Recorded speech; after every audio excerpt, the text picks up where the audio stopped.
waaw c'est-à-dire dafa am ñoo xam ne ils ont perdu le pouvoir. Et ils saignent du cœur maanaam seen xol day nàcc ci ñu réaliser ni xale yi ñoo yore nguur gi léegi ay Diomaye ay Amadou Ba ay El Malick ay Ousmane Sonko et cetera et cetera. ñoo yore le pouvoir de l'Assemblée, le pouvoir de l'administration, le pouvoir présidentiel. ñooy nommé aux fonctions civiles et militaires. ñoo téye dëkk bi. ñu ànd ak te dañ leen a xeeboon yeb leen. léegi xeebeel beeg yebeel boobu ci sa noonu boo xam ni yàlla élevé na ko à la station suprême il faut que mu jur ay frustration ci nga xam ni il est malade du cœur. Donc c'est des gens qui vont avoir de plus en plus mal de voir cette nouvelle équipe tenir les rênes du pouvoir seen xol tout le temps du féex fii xulubihim maradun fa zaadahumullahu marada. Donc ils ont tout le temps un poids dans le cœur boo xam ni yàlla da leen koy dollil sax parce que day élever seen ay noon seen kanam ñu koy gis te duñ ci mën dara. Loolu mooy expliquer en grande partie, je suis très subjectif cette fois-ci dans mon analyse, loolu mooy expliquer en grande partie violence verbale boobu ak virulence boobu nga xam ne. Pourquoi vous dites que vous êtes subjectif? Parce que je parle de sentiment, je parle de cœur. Loolu affaire xol yëg-yëg la soxor la. soxor xam nga. bañ a nangu. Le méchant va toujours souffrir de sa méchanceté. Mais la Bible dit le méchant sera toujours puni par sa méchanceté. Moi je dis le méchant va toujours souffrir de sa méchanceté. Parce que loolu neexul ci xol soxor sentiment bu négatif la. ci suuf dafa metti nit nga gis ko mu am lu baax nga ciy souffrir mais loolu dafa feebar la. Donc dafa am ñu mu dal dans l'espace public et dans l'espace politique. Dans l'espace politique dafa am ñoo xam ne dañu am seen ay relais dans l'espace public qui saignent du cœur et qui parlent comme ça avec virulence. xàmmeewuñu kii député la. Mais loolu kañ la dafa xàmmeewuñu kii premier ministre la xàmmeewuñu kii président de la République. Il tire sur tout ce qui bouge comme si peuple bi choix am ça ne compte pas. Am na sax ñu naan ñu dem ba naan peuple bi ay xar lañ ñi voté ñii c'est des moutons.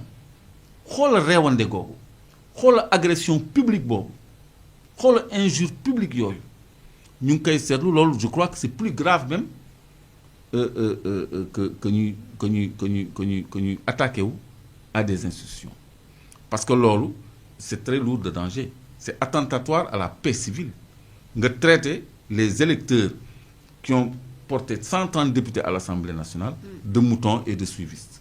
Loolu je crois que ce n'est pas respecter les Sénégalais yi nga xam ne dañu am léegi une opinion publique avertie. D'accord, très formée mais Clédor et très informée.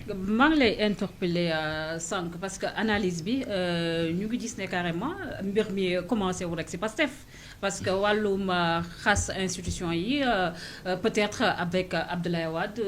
amutoon virulence bi mais sous l'ère du président Macky Sall aussi on voyait des gens yoo xam ne di loon yëkkati ay kaddu yu xaw a ñagas aussi di koy jëmale ci institution ñi jàppoon ne bu régime bi jàllee les Sénégalais dinañ am. li nga xam ne moo nekk peut-être raison gardée par rapport ak lépp rek loo xam ne ñeel na respect suñu ay institutions mais ñu gis ne aussi mu prolongé wu finalement qu'est-ce qu'il faut est-ce que dañoo war a éduquer waat li nga xam ne moo nekk place ñi nga xam ne ñooy nekk ci espace public bi. Waaw, tu vas me pousser à être beaucoup plus précis. Allez-y, parce que tu es une bonne journaliste toi. Allez-y.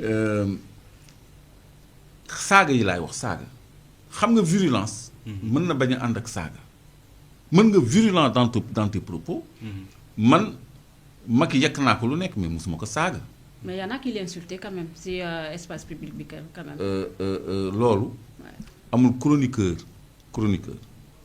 bu sañ a taxaw ci télé saaga Macky Sall. Macky da ngay wax lu waxul sax ñu jël si la ci plateau. Attention saaga laay wax saaga. On parle d'injure publique. Saaga laay wax saaga. fi mu nekk ni nit ñi dañuy saaga ci plateau. Une télévision déjà une télévision warul permettre sax nit saaga. Saaga ci boppam c'est pas professionnel. Nit ki bu ko defee sax da nga ko war a recadrer. Wala nga excuser wu yow en tant que médium ci say auditeurs mais da nga gis ñu ni teg di délecté wu. Seen xol di sedd ci loo xam ne ñoom lay ayibal sax. et loolu c'est dangereux parce que gis nañu ñu fi saaga ñu condamné leen ay 1 an mooy le gars de xaw ma fan la waayu Farba Ngom boobu la.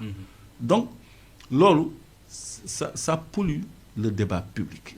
débat public bi comme tu dis war nañu rééduquer ñi nga xam ne ils ont accès à la parole publique parce que la parole publique ne doit pas être donnée à n'importe qui. gis nga nit bu tenir un langage ordurier 1 fois 2 fois 3 fois kooku da nga ko war a rayer des médias publics loolu moo gën ministère de l'information ñëw jël ay mesures ñu ni c'est de la dictature parce que man j'étais pas pour la sélection qu'il y a eu ci médias yeeg ak ni ñu procédé man ànduma ci j'ai dit mon étonnement mais suñu gisee ay pratiques yu mel nii tu te dis mais il y a bien matière à légiférer à réglementer parce que loolu aussi parce que une télévision c'est pas un site internet hein. C'est encore beaucoup plus sérieux et c'est dans des télévisions ñun fii kenn du fi saaga te ñun duñu télévision ay Seneweb ak yooyu kenn du fa ku fa saaga ñu recadré la ku fa tenir propos déplacé ñu recadré la. ba ci kii présenté sax bu fii bu la jàpp invité bu am na yu wax mu ne non non. oui bàyyi li ngay wax. mais une grande télévision gars yi di délecté wu quoi di xamb ça on doit prendre des mesures. D'accord. Parce qu'une démocratie elle doit être encadrée aussi. Donc effectivement je suis d'accord on doit éduquer ceux qui ont accès à la parole publique pour que ñu ormal ñi leen di déglu au moins même bu ñu yebee institutions yi sax mais ñu respecter les gens et arrêter de traiter les populations de moutons loolu moom je crois que waratuñ ko bàyyi quoi parce que dañuy c'est vrai mën na indi problème kooku da nga koy wax bu ñu la fa fekkee nag léegi looy wax tuddee nit ki mouton moom ba mouton fekk la mbëkk la waaw Moustapha injure yi si débat public bi vraiment ñu nemmeeku ko mu mel ni comme